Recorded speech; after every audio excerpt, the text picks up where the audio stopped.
슬기로운 현대인을 위한 호신 법률 인실법. 법무법인 오킴스 실전이에요. 네, 슬기로운 현대인을 위한 생활법률 인실법 송은혁 변호사입니다. 오늘은 돈을 꺼주고 갚지 못한 사안에 대해서 소개해드리겠습니다. 올해 2월쯤 친구가 돈을 빌려달라고 해서 200만 원을 빌려줬습니다. 3월 7일에 돈을 갚겠다고 약속을 하고 헤어졌습니다. 그런데 그 뒤로 연락을 해봤는데 연락을 계속 무시하고 SNS까지 탈퇴를 해서 연락이 닿을 길이 없습니다. 친구 어머님한테 연락을 드려봤는데요. 어머님은 그 일은 니들끼리 알아서 하시면서 회피를 하시더라고요. 돈을 갚겠다는 내용을 현재 스크립을 해서 제가 보관을 하고 있습니다. 지금 연락이 안 된 지 한 달이 다 돼가는데요. 친구가 돈을 안 줄 것 같다는 생각이 듭니다.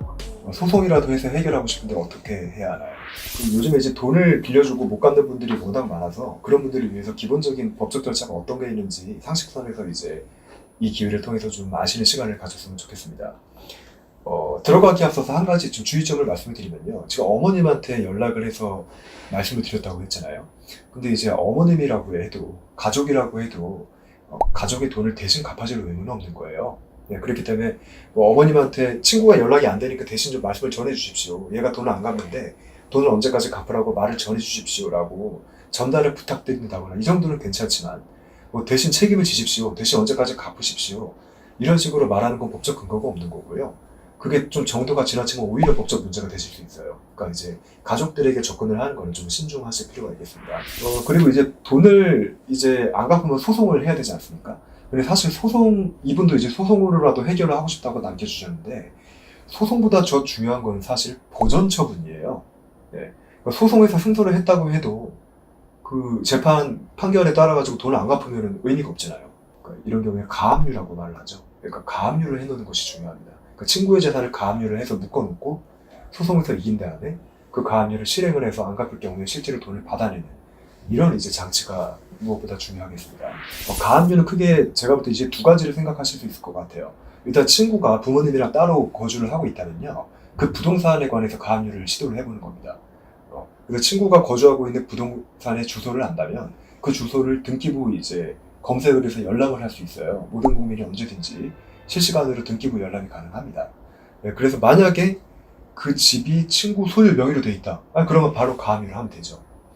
근데 이제 그게 다른 친구 명의가 아니다. 그럼 뭐겠어요? 거기에 전월세를 살고 있는 거 아니겠어요? 그러니까 이제 그 집주인에 대한 전월세 보증금이 있겠죠? 그 보증금을 가압류를 할 수 있겠습니다. 그런데 이 사안은 그 빌려준 돈이 200만 원이라고 하셨잖아요. 그 200만 원이면 상당히 사실 이제 소송을 하기에는 굉장히 좀 적합하지 않았던 정도로 아주 소액인 돈이에요. 그리고 200만 원 때문에 부동산을 가압류하는 것도 좀 약간 과다한 면이 있기 때문에 오히려 이런 경우에는 월급을 가압류하는 게 더 실효성이 있을 수 있습니다. 그 친구가 재직하고 있는 직장을 안다면 그 직장에 월급 가압류를 하는 겁니다. 그 월급 가압류를 한다는 건 뭐냐면요. 그 직장에 우리 친구한테 이제 월급 줄 거를 200만 원을 주지 말고 갖고 있어라. 내가 채권자인데 나중에 나한테 줘야 된다. 이렇게 명령을 하는 걸 말해요. 그래서 이렇게 작은 돈이면 월급을 가압류하는 것이 금액상으로도 맞고, 사실 회사에 그런 게 알려지면 친구가 좀 약간 사회적으로도 좀 약간 어떻게 보면 망신일 수도 있고 좀 압박을 받을 수 있기 때문에 가압류를 하는 것만으로 바로 돈을 갚을 수도 있어요. 그러니까 이럴 때는 월급 가압류를 좀 추천을 드립니다. 이렇게 가압류를 다 한 다음에는 실제로 소송을 하는 거죠. 근데 이렇게 금액이 작은 경우에는 지급명령이라고 하는 게 있어요.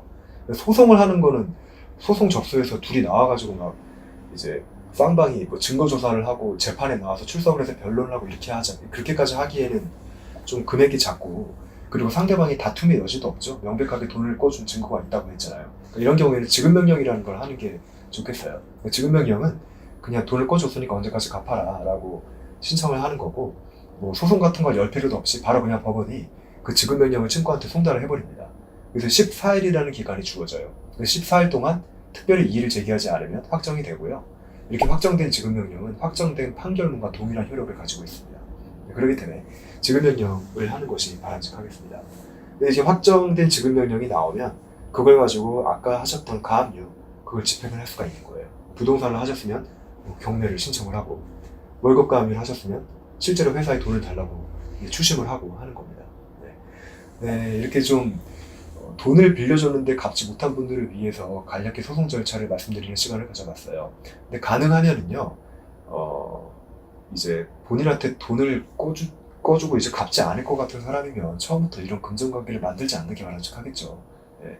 이렇게 사업을 하시거나 이런 경우에 투자를 하시거나 큰 돈이 이게 들어가는 경우에는 미리 이제 그거를 환수할 수 있는 법적 계약서 같은 조치를 당연히 취하시는 경우가 많고, 오히려 이런 게 사각지대예요. 친구한테 몇백만 원, 몇십만 원 꺼줬는데 못 갚는 거. 예. 그러니까 그런 경우에는 차라리 이게 굉장히 번거로운 절차이고 가압류를 하고 지급 명령을 하는 것조차 일반인들은 굉장히 생소한 절차 아니에요. 그러니까 이제 지원을 해준다는 개념으로 하시든지 아니면 꺼줄 거면 확실히 줄 수 있는 분에게 금전관계를 만드는 것이 법적 리스크를 줄일 수 있는 방법이 되겠습니다. 예, 오늘은 여기까지 하겠습니다. 영상이 마음에 드셨다면 구독과 좋아요 부탁드립니다. 감사합니다.